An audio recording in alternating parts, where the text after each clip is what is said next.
Okay, let's go in and finish this. You can see that we have done some work on the retouching layer, and then we've also done some work on the stamp visible. Let's go to the retouching layer, zoom in, and continue to work on this. Option click below, and then drag up. If you are using a Wacom tablet and it is pressure sensitive, you may want to adjust it so that it doesn't become too dark. Keep an eye where your crosshairs are, and you just build like little bridges to connect those two. And then you can go to the stamp visible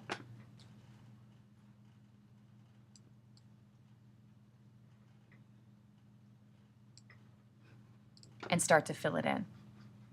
Thank you. So it's a combination of the clone stamp on the retouching layer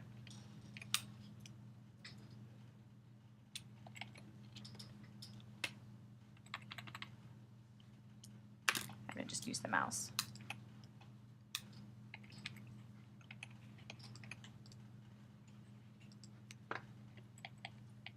And then if you need pixels, you've got to go to the stamp visible. All right.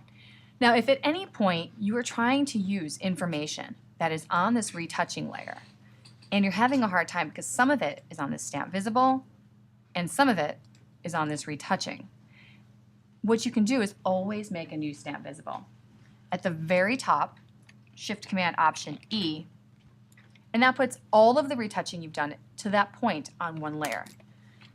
And it shouldn't be hard to go in now with the clone stamp option and then just pick up some of this.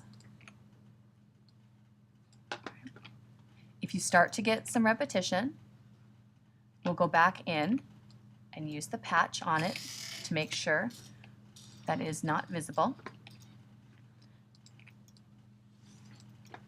And you just kind of pick away at it. And then you can grab the patch tool for little pieces, drag it over to a clean area, and start to build that in. You can see where there are lines here, the clone stamp will work very well. You can click and keep that line. Click, load the cursor, keep that line. Click, click. All right, so now what about this big, gigantic monstrosity here? Let's see. Let's sample this clean area first. Get rid of this. Mark here.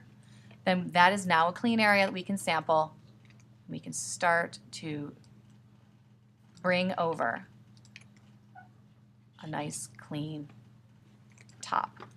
Once that's done, you can go in and address the smaller parts using the clone stamp and the patch. Here, oh man, we can start here, get this tiny little area. Well, we want to keep the linearity of it, so we need to load this line. All right, there's a bit of a dip there too.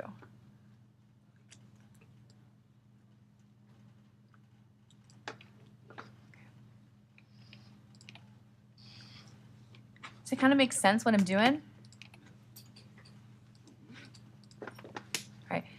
This area we're going to have to go back into because we have to change the perspective on this piece to kind of line it up. But now that we've got that, let's grab the patch tool and see if we can do anything with that. It starts to work so that we can take the clone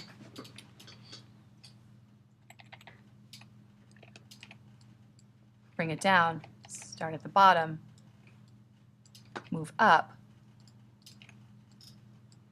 grab the patch,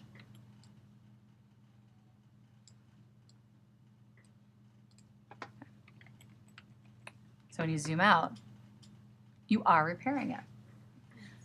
So it's that clone patch combination, and also when you're cloning, to keep the movement and texture.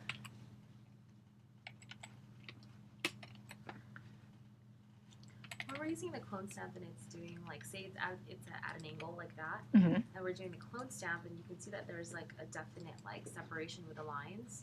Is there a way that we can rotate the clone tool to make it line up? There is. Okay. There is a way to kind of do that. Let me come back to that. Okay. But yeah, that's a good question.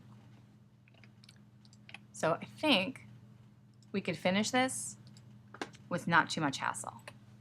And to fix this corner, we could always, actually probably what I would do is just bring this top all the way over and line it up there pretty well. And then you could actually build this out, but there is not a lot of information. So when it comes down to it, you could just crop it.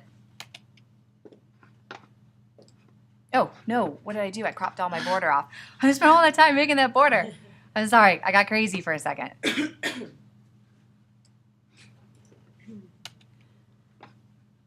So then, take a little piece of this border, kapow, bring it over here.